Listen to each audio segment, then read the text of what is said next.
On behalf of Amwest Entertainment and Amwager.com, I'm Joe Kristufek, welcoming you to the 2014 Dubai World Cup Carnival. And it would not be the carnival without the man on the other side of this shot. His name is Pat Cummings. He is incomparable, and he is Mr. Dubai himself. And Pat, 10 programs, 8 Thursdays, 2 Saturdays, 27 million bucks in combined purses, and wonderful wagering opportunities. There might not be many places on the earth where it's that warm, Joe, but I assure you the action is heating up in the United Arab Emirates with the Dubai World Cup Carnival. Very exciting. Can't wait to get started. Big fields, lots of action, and it all gets going on Thursday. Timing couldn't be better, Pat. Those of us in North America could use a little bit of warmth at this point of the winter. There's no doubt about that. Now, Pat, we're going to be doing these videos each and every week. Today, we're going to give some basics about the carnival, some information that people need to kind of get themselves set up and set the stage. We also have your full card picks. We have my spot plays. We're going to do a $100 bankroll at the end of this video to put our money where our mouth is. So without further ado, let's jump into the action. We're going to talk about the card, obviously. The first race is a 1,000-meter grass race. We'll get to that in just a moment or two. Should mention as well that the featured race is the El Maktoum Challenge Round 1. And for more information on all this, Pat, obviously this video is going to give you a lot of it, but there's a lot more to be digested. AmwestEntertainment.com for a whole heck of a lot of great information that can help you cash tickets. Yeah, lots of details, information, past performances for the North American players. There you go, a link to the Dubai Racing Comprehensive. That and at DubaiRaceNight.com. Combine the two, you're going to have a great resource for the next basically 3 months. So let's dive in. Comprehensive PPs, track of stats, all Pat Cummings, all day and night. Free live video as well, so visit AmwestEntertainment.com. Pat, 6 thoroughbred races on Thursday, January 9th. First post Eastern time here in the States will be at 10 a.m. And before we get into the actual racing action, give us some tips, some things to look out for. Obviously, downloading the comprehensive, you're going to get a heck of a lot more information about jockeys, trainers, horses, potential for how the racetrack plays on a daily basis. But let us get started with a few of your tips to get people on their way. Yeah, a couple things that are pretty clear to me. First off, horse players almost always look for a bias, especially if they're playing on a dirt or an all-weather surface. And I assure you that after analyzing it year after year, there really is no bias at Meydan. The course plays incredibly fair, find the pace, and go from there. Really, the other big thing to me, there's all different things, understanding the intent and why the horse is there. What is X horse doing in X race? What are they doing and how are they doing it? That's one thing you always need to be aware of. Are they prepping for something else? Does this trainer need to get a run into his horses? Those types of things. And then really for me, it comes down to recognizing value where value happens to be. It doesn't mean ignoring the favorites. In last year's carnival, favorites finished in the first 3 in the trifecta 60% of the time. They don't always run out. They're not. It's not as if they're losing their heads while racing. They're plenty in the money on a regular basis at Meydan, and so I think players just need to be aware of that going into this year's carnival. Yeah, I think what every horse player wants is balance of favorites and a good percentage of long shots as well. And 1 out of every 6 winners last year, Pat, during the carnival was 10-1 or higher. So I do think you need to take note of that. And speaking of wide open races, Pat, we're going to get right into one of those to kick off the action for the Dubai World Cup Carnival. Race number 2, a 5-1 morning line favorite to kick things off. We should let people know that you do make the morning line for the carnival, so you've got your finger on the pulse of what's going on, and not really taking much of a stand in this first race, Pat. No, and I think it's very difficult to do so. The favorite being number 9, Nero Emperor, but he is drawn on the far side, which isn't typically where all the action is on the turf course in these sprints. For whatever reason, it does seem as though in these straight sprints on the turf course, the higher draws tend to be better. And keep in mind that the saddle towel numbers do not equate to the post positions. Those are different from time to time. Taking a look at it overall, field of 15, and on paper it does seem like just about any of these can win. 25-1, the highest price on the morning line, and frankly, you just don't know where things are going to go. I didn't have a huge feeling on this one, Joe. I actually sided with number 15, Roy Cad, who was getting back to the turf. He seemed to be a little bit out of condition in his first two local starts, but those were on dirt and at Maidan. I'm taking a shot with him getting back on the turf. I know you were thinking elsewhere, though. Well, 15 to 1, you got a wide open race. You got the rail, a horse by the name of Fitchan. This horse won here basically 1 year ago, and he hasn't been seen since, but that was one of the better efforts of his career. He's good on grass, and I think you're going to get a good price. So watch the tote board, and most importantly, watch these horses in the post parade, especially the ones coming back off of layoff, to see what their level of fitness is. Joe, he was 50 to 1 last year when he won, too. So you would love that if it happened again. I certainly would. That'd be good for the bankroll. We'll get to more on that a little bit later on. But Pat, the third race brings us back to the Tapeta and a field of 10. We got a bunch of familiar faces from last year's carnival in this race, plus the appearance of Transparent, who ran behind Will Take Charge in the Travers and Pennsylvania Derby. And I'm going to be completely transparent here, Pat. I'm not a big fan of that horse. I was a fan of him when he ran in the Travers, Joe, and he ran last and left me a loser at Saratoga. So it happens, and it's been known to.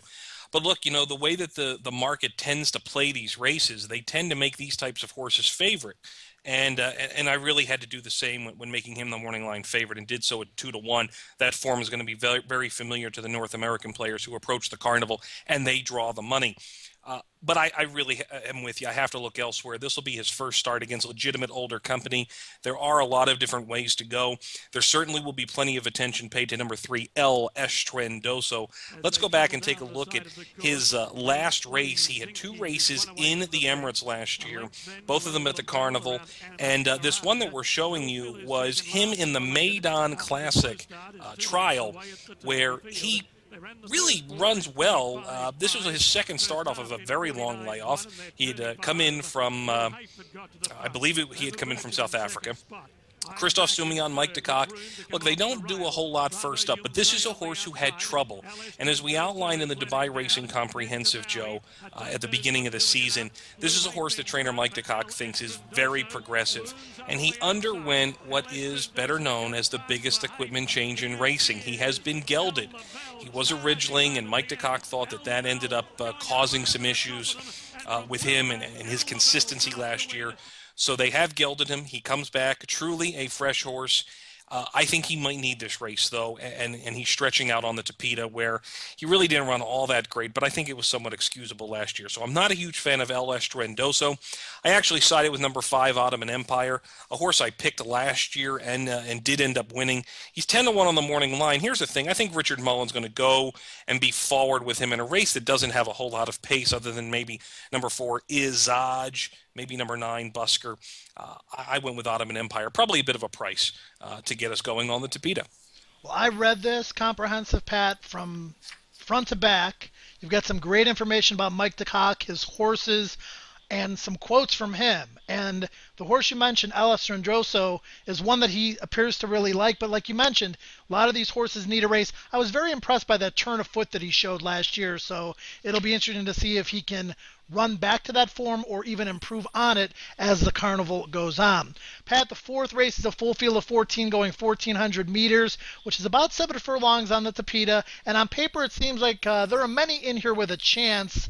And I think a horse that might be a nice price, at least square enough, is My Freedom. And maybe this time around it'll actually get a clean trip.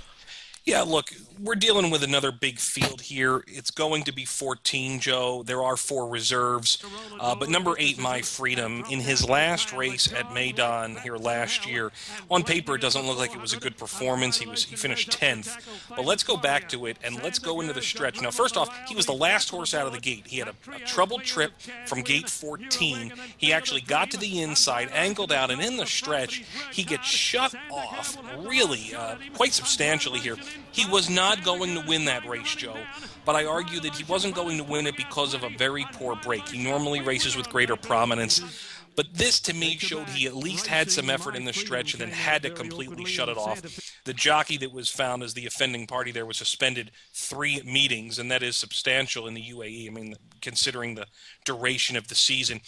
My Freedom has come back to do some fairly good things on the all-weather. He was a winner at Wolverhampton in October off a very wide trip against a fairly decent field. I really like him here. I think there are a lot of questions with some of the others. Number 7, Monras. Number 2, Ocean Tempest, who, off his recent form, is a deserving morning line favorite in this spot. But he's drawn in gate 14. I don't think that's going to help him. The public will pay him plenty of attention off the record. I went with My Freedom. I really like him. I have actually made him my Am Wager best bet of the day. Well, Pat, we'll see if we can pad our bankrolls in the fourth with that best bet and move on to the bigger races on the program. They're all big in Dubai, obviously, but the fifth and sixth are the two features. First, we've got the fifth race, the Singsfield Stakes on the grass, and then the $250,000 Maktoum Challenge Round 1. It's a Group 2, a field of 10, going 1,600 meters, which equals 1 mile. And Pat, returning champion and the ageless one, Barbecue Eddie, he's back. He is 10 years old. He drew number 10. He'll be in gate number 10. Barbecue Eddie, I mean, you have to love this horse. He is a fighter. He did have one start this year. In fact, 3 horses that are in this race have come out of a local prep for this, and none of them won it. We're going to take a look at 3 horses here. Barbecue Eddie, who was in the blue silks with the black cap, then Mufar, the blue silks with the red cap, and Samurai Sword, who is at the back of the pack right now. These 3 horses all emerge and will come back into this race. And look, Barbecue Eddie, he's 10. Are we really going to get the best effort out of him? He beat a fairly substandard field last year, and this field isn't a whole lot different. I think he'll be better to be on the outside, but I really like Mufar. Mufar is one who I think he'll get plenty of pace to come into the race, which I think will be attended by Daddy Long Legs. I think Sharuk could show, actually, Capital Attraction will definitely show some speed. Look, I don't have an overwhelming opinion in the race, Joe, and so I've sided with Mufar. I think he provides some value here. He was second in the Godolphin Mile a couple years ago. He has some back class there, so Mufar for me in the Maktoum Challenge. I'm waiting to see really how some of these other horses get on.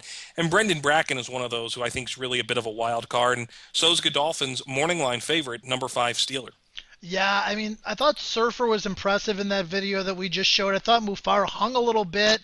Barbecue Eddie looked a little bit flat, so that race didn't seem that strong to me coming into this one. But this one doesn't seem overly strong either moving forward. I think we're going to see bigger and better. I went with Brendan Bracken here. Beat Eluval last year. That horse has class and was an impressive local winner. This horse has tactical speed, is proven at the distance. Now we know this horse is proven on grass and not so much on the all-weather, but I'm going to give him a pass. 5-1 on the morning line against a field that I don't think is that strong for the level. I'll go with Brendan Bracken, who may appear to be on the upswing and maybe primed for a good campaign.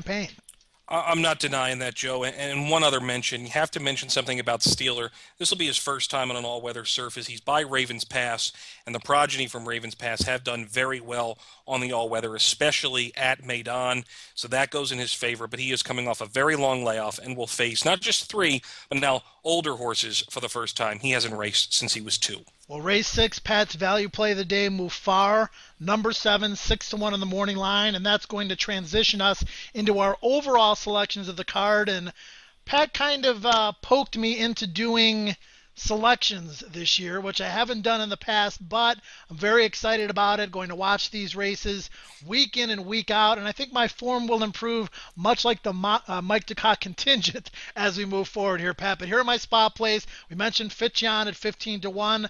L.S. Truendoso at 9-2 and Brendan Bracken at 5-1, races 2, 3, and 6 respectively. You're going to give us your selections for all the races, but for more detailed analysis, make sure you visit mwestentertainment.com and DubaiRaceNight.com. Pat, what do you got? Yeah, Roy Catt in that first thoroughbred race, the second race on the card. David Livingston, I add in there for the Singspiel Stakes. I think he fits this well, and he should get a tracking position in that spot. And, in the 7th race, I really like number 5, Complicate. I set him at 5-2 on the morning line. It's a field of 16. I think he might actually go off a little bit shorter than that. He's been very impressive in his last 2 in Australia, and there are question marks that abound in a field of 16 going 7 furlongs on the turf. Just about anything can happen, but I like Complicate in that spot, and I actually think a wide draw does him well. Well, I'm not sure how many people will get the reference, but I'm going against Pat Cummings in a bankroll challenge in Dubai Racing. I kind of feel a little bit like Nate Robinson trying to guard LeBron James in the post on this one. I'm going to dip my toe in the water, Take it easy for the first couple of weeks. See if we can pad the bankroll against Pat, and then maybe take some bigger shots a little bit later on. But here's the deal. It's the AmWager $100 bankroll challenge, a friendly rivalry between Pat Cummings and myself. I showed you my spot plays a little bit earlier. We're going to do a ladder play in race 2 on Fitchion. Race number 3 will come right back with S. Schwendoso at 9-2, and then we'll put a little bit bigger wager in race number 6, 15 to win, 35 to place on Brendan Bracken, and try to turn that 100 into maybe about $250 or so, Pat. You can give that a shot, but if I hit the trifecta or the exactas in the 4th or the 7th race, look out. I dabbled a little bit in race 2 with my long shot pick, Roy Cad, but then went with trifectas with My Freedom on top in the 4th, and then in the 7th with Complicate on top and exactas with 3 other, what I think are fairly logical horses, but played it for $10. So we'll see what comes out after the end of the first week. Now, Pat and I cannot emphasize this enough. Go to amwestentertainment.com and DubaiRaceNight.com for more up-to-date information and complete analysis, live video, all that stuff we talked about earlier. But the best way to follow race by race, in addition to the live video, is to follow Twitter. There are some great Twitter feeds that Pat has included in the comprehensive for people that really know Dubai racing. First and foremost, Pat Cummings, Dubai Race Night and Trackus Racing. Follow him on both of those and get detailed information on the Dubai Carnival races as they happen on Thursday and leading up to it. And maybe I'll tweet a couple things during the course of the program as well as we put our eyes on those horses in the post-parade, because a lot of times, Pat, that can help increase your confidence level, especially with a lot of these horses coming back off of long layoffs. I don't deny it. And not to mention, we're going to see a lot of horses coming in from a much colder European climate into Dubai. Some of them have only been there a couple days before they're going to be racing. And we might see just a few of them heat up, even though it's not, wildly, it's not the dead of spring, which, in Dubai it can get up into the 90s or into the high 30s Celsius. Not necessarily the case just now, but they're going to warm up when they've been coming out of the European climate. First post on Thursday will once again be at 10 o'clock a.m. Eastern Time. That'll be the first thoroughbred race. 6 thoroughbred races on Thursday for your wagering enjoyment. For Pat Cummings, I'm Joe Kristufek. Enjoy the Dubai World Cup Carnival.